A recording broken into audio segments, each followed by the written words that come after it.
y un ángulo relativo con respecto a otras ondas, por ejemplo, con una onda de referencia que está en un grado cero. ¿Sí?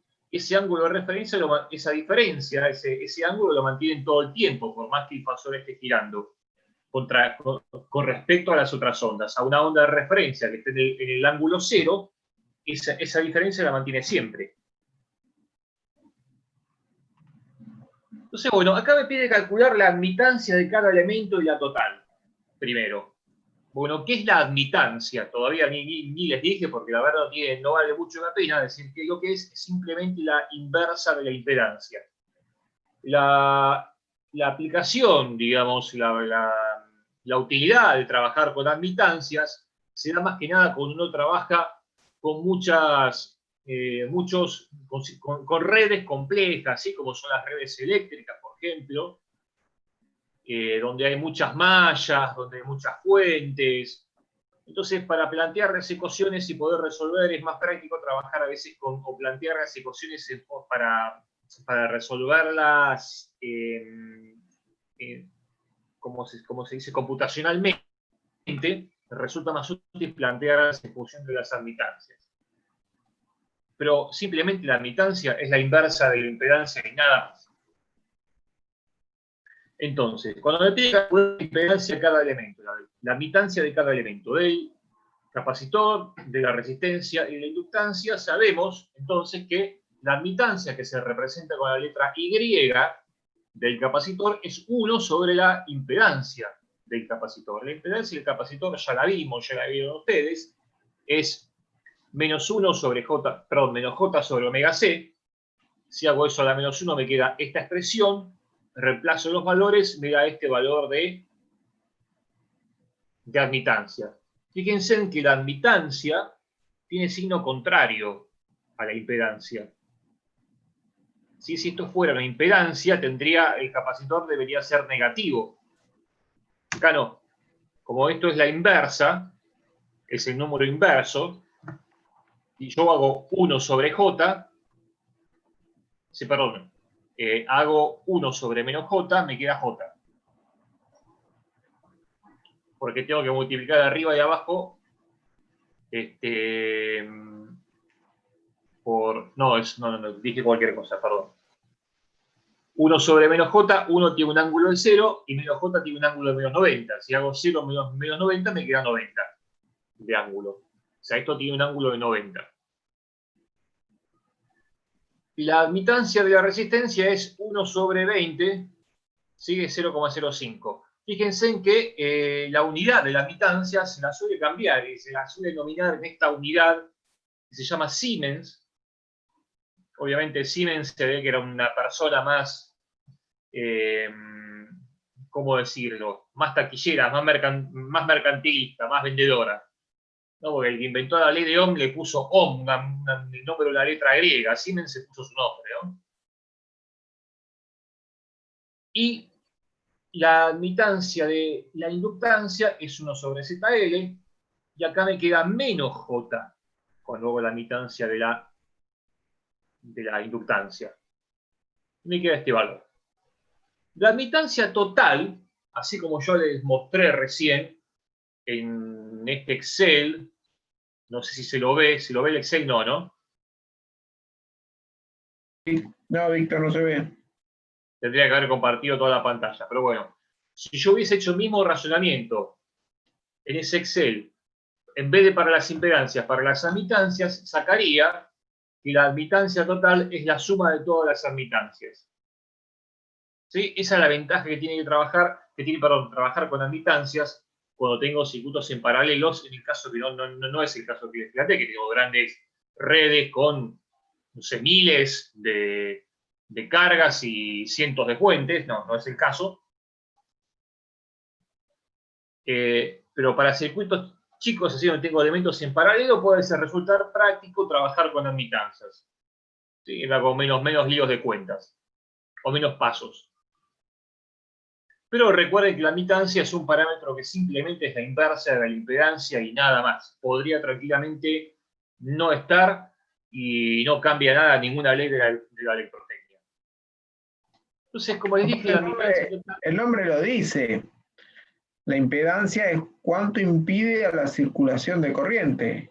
Y la Sí, admitancia es cuánta corriente admite en ese sí. paralelo. Pero son cosas una inversa de otra, son la misma, son el mismo efecto medido de distinta manera. Al contrario, ¿Sí? una impide y la otra admite. Sale Sí, de pero ahí el nombre. es el mismo fenómeno, es la relación entre la corriente y la tensión.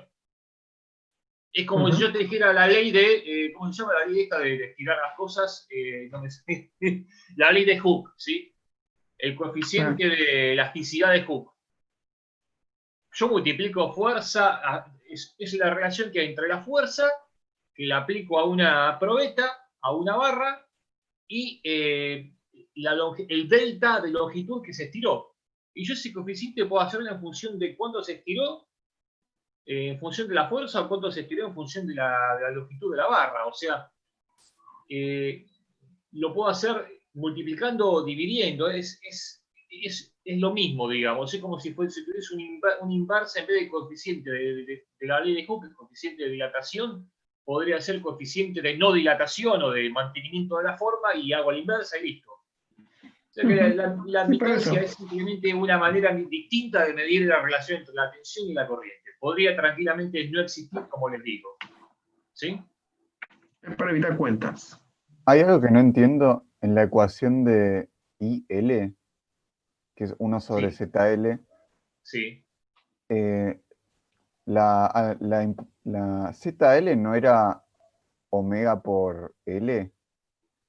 J Entonces, si vos, omega L. Sí. entonces, si Omega es vos haces acá 2πf y L. Sí, pero como esta es la inversa, quedaría la J abajo. Ah, claro, Quedaría ya entendí, 1 sí. sobre J. Si multiplico por menos J arriba y abajo, me queda menos J arriba y abajo menos J por J, me queda 1. Está ¿Sí? bien. Eso es para subir el número imaginario arriba. Ujú. Bien. Entonces les dije, saco la impedancia total, perdón, la admitancia total como la suma de las admitancias siempre y cuando estén en paralelo. ¿Qué más me pide? La impedancia equivalente y sus componentes. La impedancia equivalente, dijimos, la impedancia es la inversa de la admitancia. Entonces la impedancia va a ser 1 sobre Z total, va a ser 1 sobre 0,05263, que me da 19, y su ángulo va a ser 1 con un ángulo de 0, menos 0,055263, con un ángulo de menos 17,8. O sea, el ángulo va a ser 0 menos 17,8. Me queda un ángulo de 17,8. Y sus componentes se las llaman, son 18,1 y la parte imaginaria es 5,8. Acá me parece que me comí algo. Las componentes en realidad acá dice las componentes de la, ¿cómo se llama? Sí, la impedancia equivalente y sus componentes. Sí, sería la parte real, la resistencia equivalente sería esto y la reactancia equivalente sería esto. Lo que no se menciona acá que las componentes de la admitancia se las llaman conductancia, ¿sí? O sea, la parte real se la llama conductancia, que sería 0,05 en este caso, ohm, y susceptancia, que es la parte imaginaria, que No es sería OM, Víctor, no es OM. Siemens, perdón, gracias, ohm a la menos 1, y lo otro que sería 0,0161 Siemens, en realidad menos, ¿sí? O menos J, 0,0161 Siemens. Pero volviendo Esa es la a susceptancia. susceptancia, ¿sí? ¿Yo qué dije? No sé si lo dijiste. Creo que lo dije. Pero bueno, a ver, me pedía la admitancia de cada elemento y la total, ya la calculamos. La impedancia equivalente y sus componentes ya la calculamos. Por la duda, le condimenté también los componentes de la admitancia. Esto es pura teoría, ¿sí? Y después me pide las corrientes parciales y la total. Las corrientes parciales se refiere a las corrientes de cada rama. Eso quiere decir o la que pasa por cada elemento. Y la total es la corriente que entrega la fuente, en este caso. Entonces, la corriente que entrega la fuente tiene que ser igual a la suma de las corrientes que pasa por cada elemento. La corriente que pasa por cada elemento está claro, va a ser la tensión que tiene aplicada cada elemento, que los tres elementos tienen aplicada la misma tensión, 380 volt con un ángulo de 120, divididos las impedancias de cada elemento, o multiplicado por las admitancias de cada elemento, que es lo mismo. ¿Sí? Si yo multiplico por la admitancia, es lo mismo que dividir por su inversa, que es la impedancia. Entonces, ya que calculé las impedancias, no me voy a gastar las admitancias, no me voy a gastar en calcular las impedancias. En este caso, directamente multiplico por las admitancias y obtengo los valores de corrientes. Y la corriente total, obviamente, va a ser por ley de Kirchhoff, supongamos en este nodo, esta corriente es entrante, estas son salientes, ¿sí? La suma de las corrientes salientes tiene que ser igual a la corriente entrante. Con lo cual lo que hago es sumar todas estas corrientes. Si tengo una calculadora que me permite trabajar en forma de números complejos, bárbaro. Si no, lo que tengo que hacer es lo siguiente. 6 por coseno de 210, más 19 por coseno de 120, más 12,1 por coseno de 30. Esa va a ser la parte real. 6 por seno de 210, más 19 por seno de 120, más 12,1 por seno de 30. Eso va a ser la parte imaginaria. La parte real al cuadrado más la parte imaginaria al cuadrado, todo eso raíz, me da el módulo que es 20. La parte el arco tangente de la parte imaginaria sobre la parte real me da el ángulo. Fíjense que siempre trabajamos con grados, nunca con radianes acá, ¿sí? Porque para hacer los fasoriales nos resulta mucho más útil.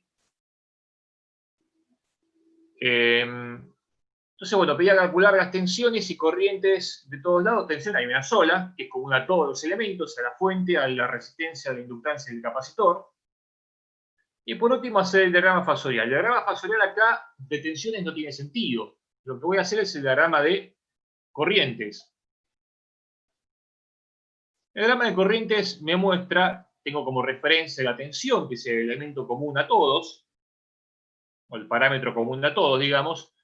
Entonces, en línea con la tensión va a estar I sub R. Podría empezar buscando I sub C o I sub L, la que yo quiera. En este caso empiezo buscando I sub R. A continuación tengo I sub C y después tengo I sub L.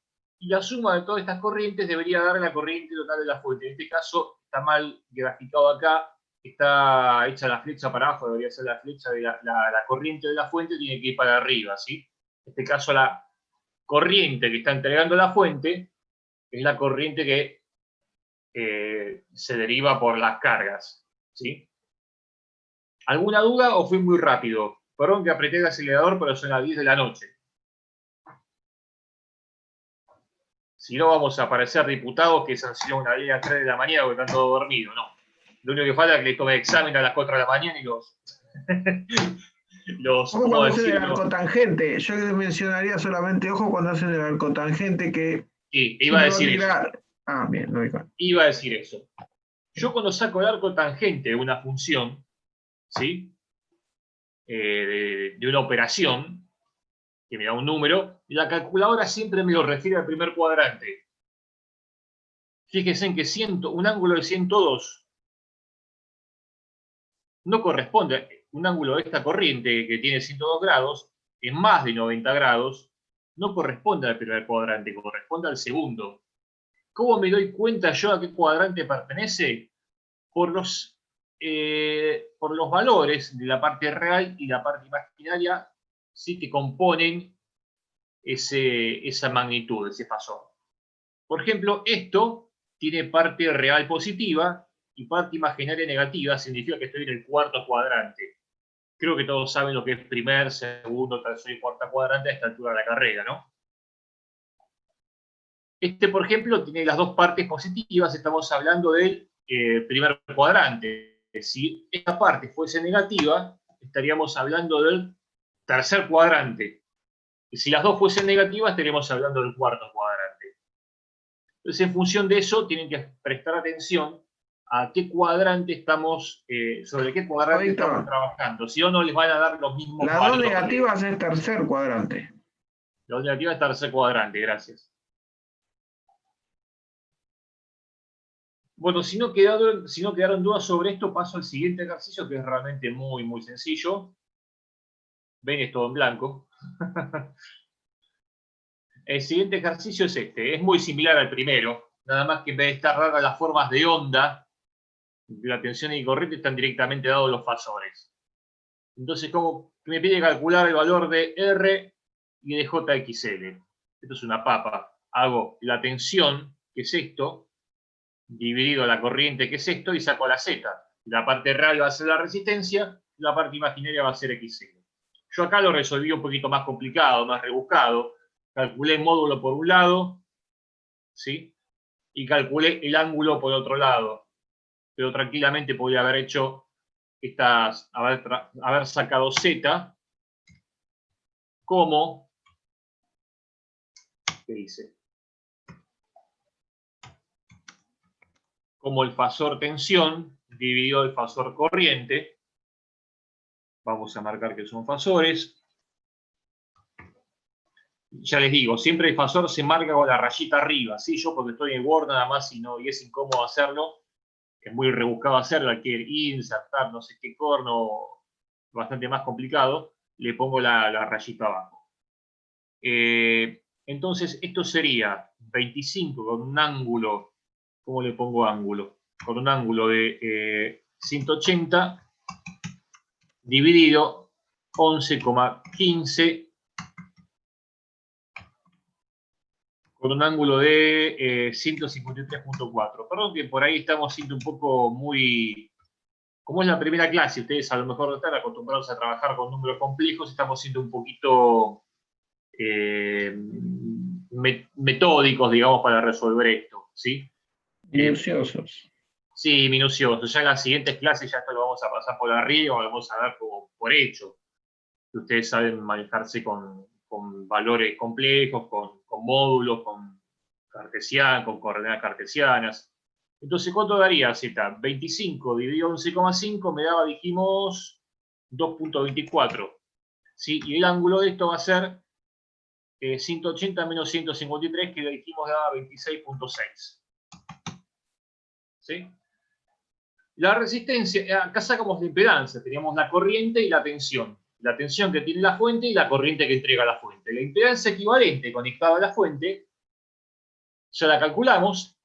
Vamos a calcular su parte real, que va a ser la resistencia, y la parte resistiva, o la resistencia equivalente, y la parte imaginaria, que va a ser la resistencia equivalente. Simplemente multiplicando el módulo de la impedancia por el coseno del ángulo de la impedancia, sacamos R, y si lo multiplico por el seno, calculo X. ¿Sí? El siguiente ejercicio, el 105, este es un ejercicio también en serie. Ya vieron ustedes bastante de serie, lo vieron con Ariel, los dos primeros ejercicios, 101 y 102, cómo se resuelve el ejercicio en serie. Así que yo creo que valdría más la pena enfocarnos acá en lo que pretende mostrar el ejercicio. Pretende pasar sin hacer un gran punto de estudio, pero pretende tratar de tocar el tema de resonancia.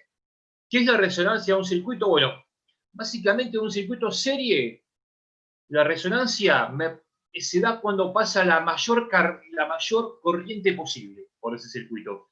Con un circuito que tiene estos elementos, ¿sí? La resonancia se da cuando yo tengo la mayor corriente posible, variando la frecuencia. Esto de resonancia así en serie se puede dar en serie o en paralelo. Yo podría tener también una resonancia en paralelo entre un capacitor y una inductancia. Si el capacitor y la inductancia tuviesen la misma X, ¿sí? Si los dos valieran, por ejemplo, 10 ohm, y este valiera 10 ohm también, no milihenry, sino ohm, ¿sí? La X valiera 10. Yo cuando aplico olvidémonos que existe la corriente por acá, vamos a taparla. Insertar, vamos a esconder esto. ¿Sí? No existe, nadie lo vio. Yo cuando le aplico tensión a este capacitor y a esta inductancia, la corriente va a ser exactamente la misma en módulo. ¿Ok? Una corriente va a estar desfasada adelantando 90 grados a la tensión y la otra va a estar 90 grados atrasando a la tensión. Y van a tener exactamente el mismo módulo, 380 dividido 10. Con lo cual, una corriente con otra se va a anular. Por acá la corriente total va a ser 0. En este caso se está dando una resonancia en paralelo.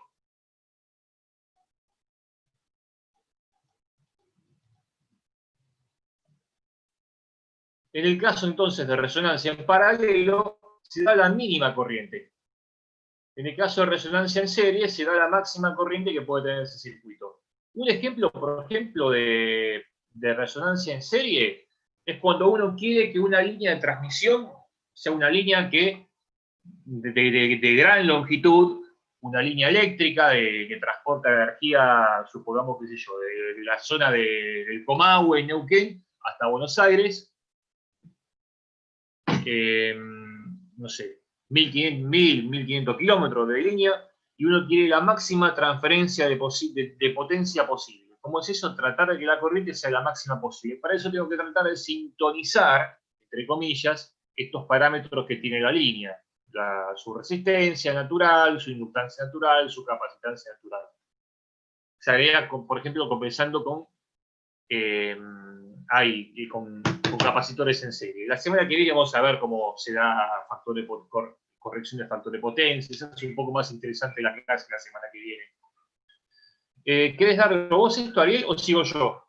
A lo mejor yo voy muy rápido, estoy muy cebado. Yo ¿te acordás? Lo tengo resuelto con Excel. Es muy particular este ejercicio. Es hacer 3 veces lo mismo. Yo lo puedo explicar, Sí. pero ya son las 10:10. No sé qué ganas tienen de quedarse. Yo no tengo drama.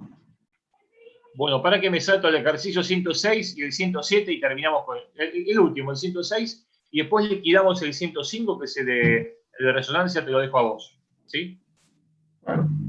Vamos al 106, que es muy, muy sencillo, muy corto. Acá ya no tengo ni serie ni paralelo, tengo las dos cosas.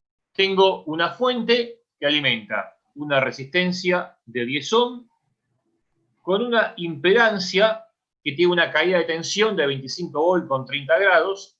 ¿Sí? No me dice el valor de la impedancia, me dice la caída de tensión que hay en esa impedancia.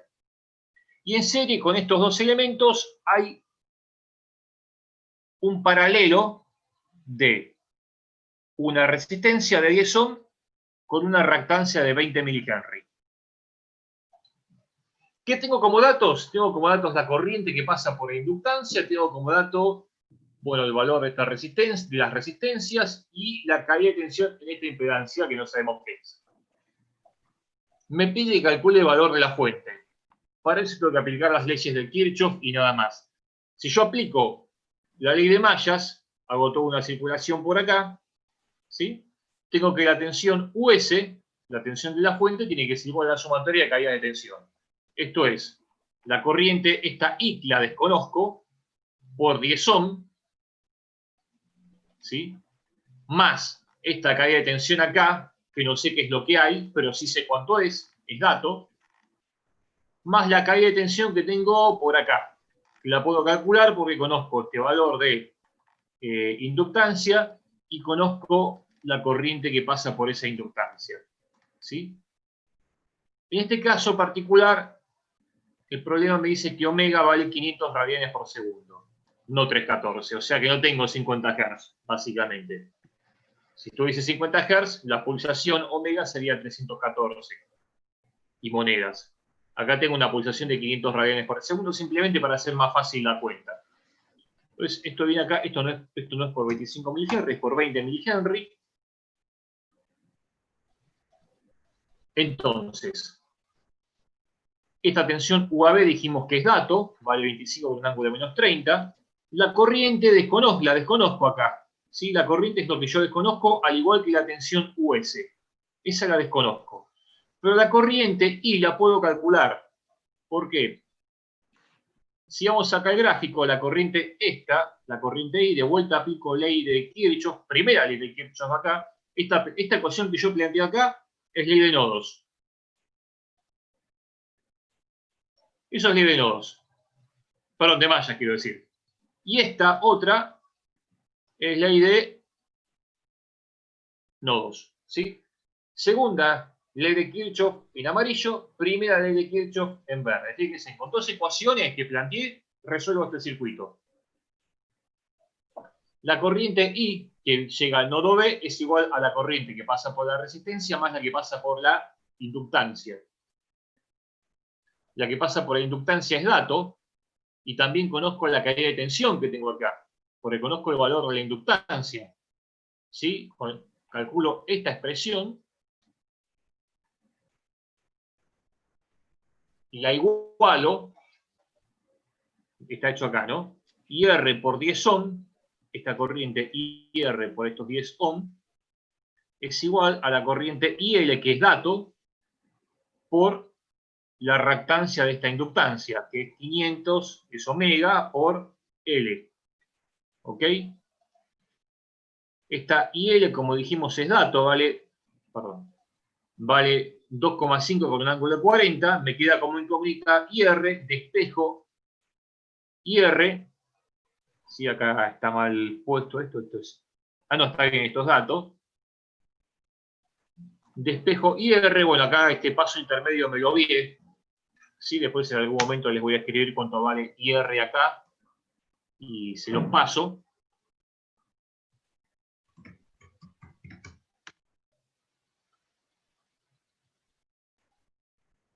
Pero les decía, de acá puedo calcular IR, con eso después calculo I, reemplazo acá y resuelvo esta ecuación y obtengo el valor de US, que debería dar 44.6 con un ángulo de 84 volts. ¿Sí? Es aplicar simplemente leyes de Kirchhoff. Tengo un circuito serie paralelo, ¿sí? Con elementos en serie y con elementos en paralelo.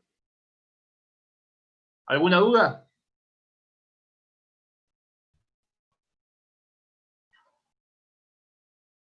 Bueno, te dejo, Ariel, el último ejercicio de resonancia, ya que lo tenés resuelto con el Excel. Para que te pongo compartir pantalla.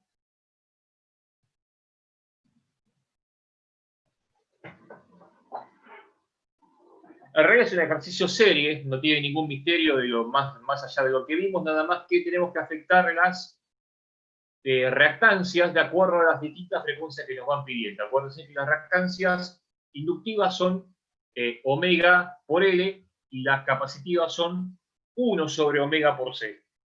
¿Sí? 1 sobre omega C.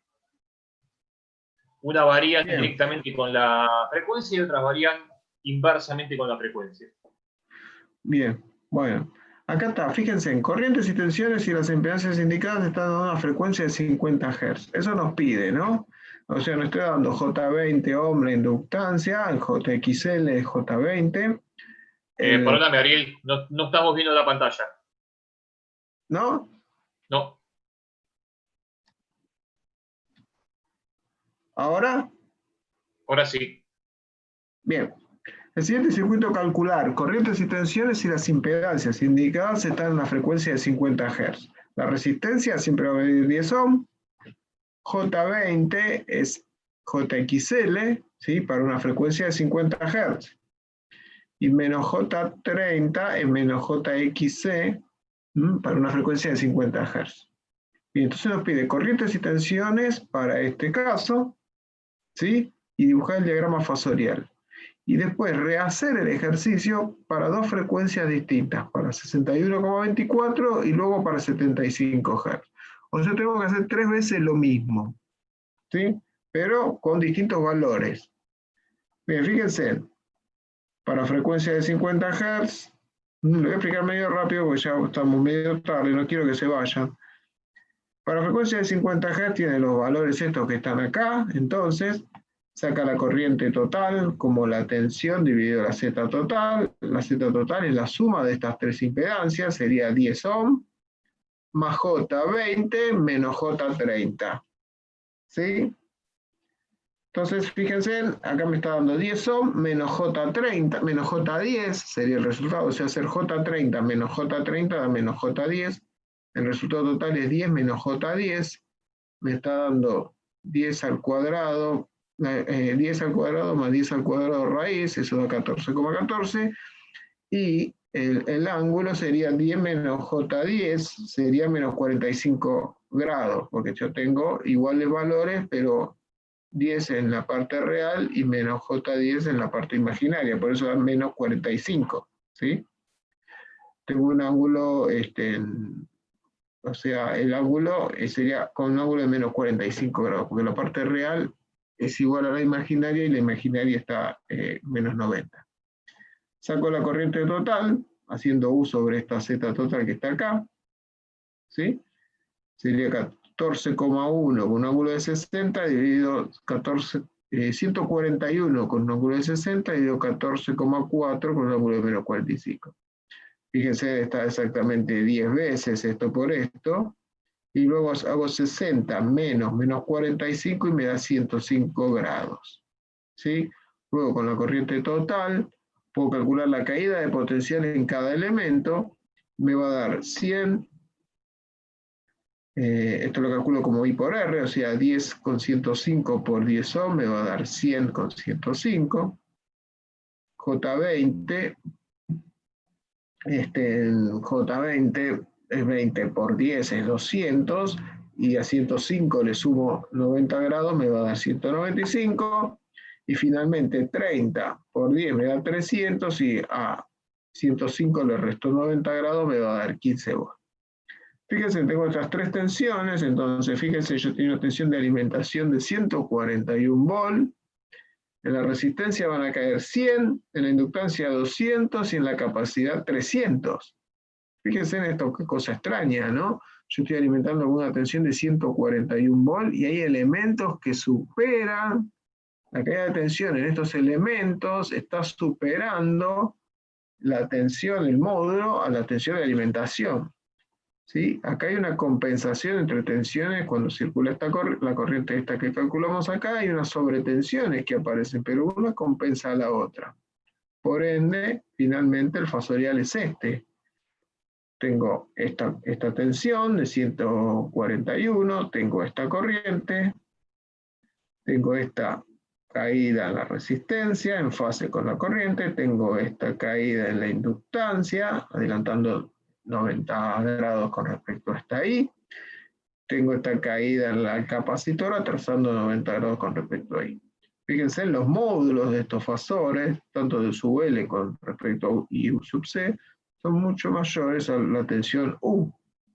Para este valor de frecuencia, entonces el fasorial es este.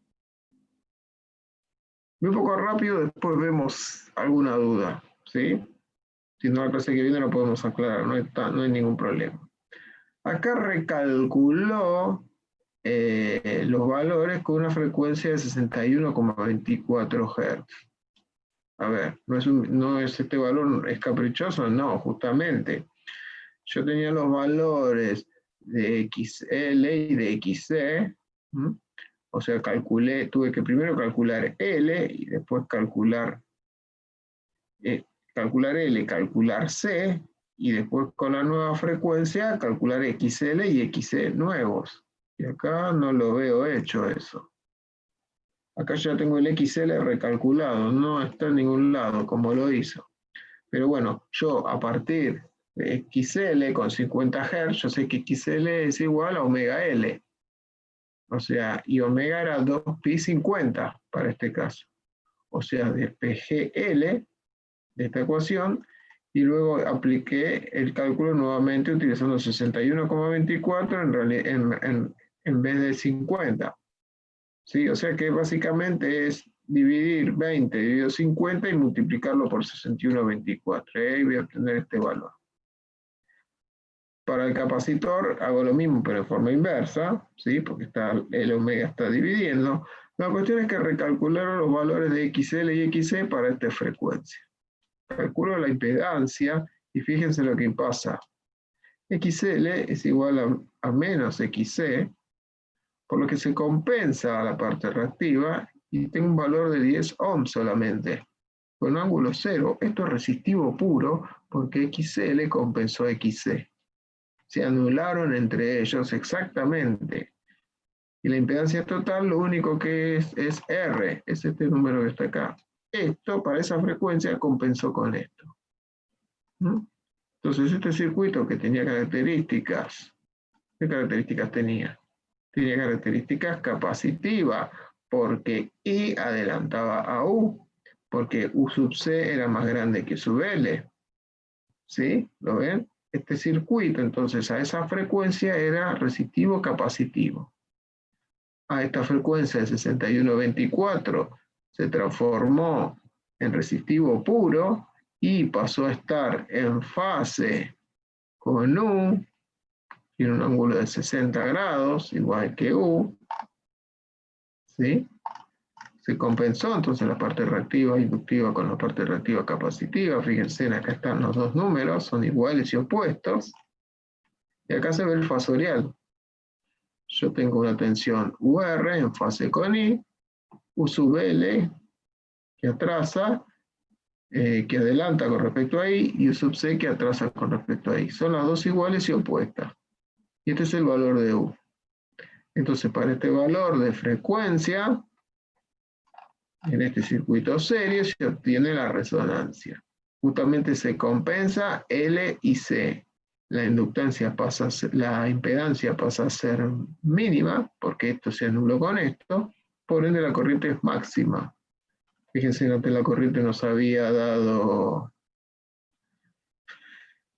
10 amperes, ahora dio 14. Ahora dio 10 amperes, ahora dio 14. ¿Sí? Para la frecuencia de 75 Hz, por último, este que está acá, se recalcula XL y XC, pero fíjense, se invirtieron. Ahora XL vale J30 y XC menos J20. En el primer caso era J20 y menos J30. Es un espejo. Quiere decir que ahora los valores son muy similares, son los valores de XL y XC, se forma el nuevo valor de impedancia, tiene el mismo módulo, pero el ángulo es de 45 grados, antes era de menos 45. De nuevo la corriente es 10, pero bueno, cambiaron todos los ángulos ahora. ¿Sí? Me llama la atención este 30, acá debería haber un 0 más, esto es 300. Y cuando dibujo el fasorial, ahora me doy cuenta que la corriente atrasa con respecto a la tensión en un ángulo de 60 menos 15, sería un ángulo de 45 grados, igual que en el caso 1, pero ahora atrasa, no adelanta, ahora es inductivo. ¿Sí? Entonces, la conclusión es que a medida que aumentó la frecuencia, que pasó cuando era de 50 Hz, tenía características capacitivo, resistivo capacitivo. Cuando pasó por 61-24, justamente se compensó la capacidad con la inductancia y quedó resistivo puro el circuito y la corriente fue máxima en ese caso. Y luego cuando siguió aumentando la frecuencia,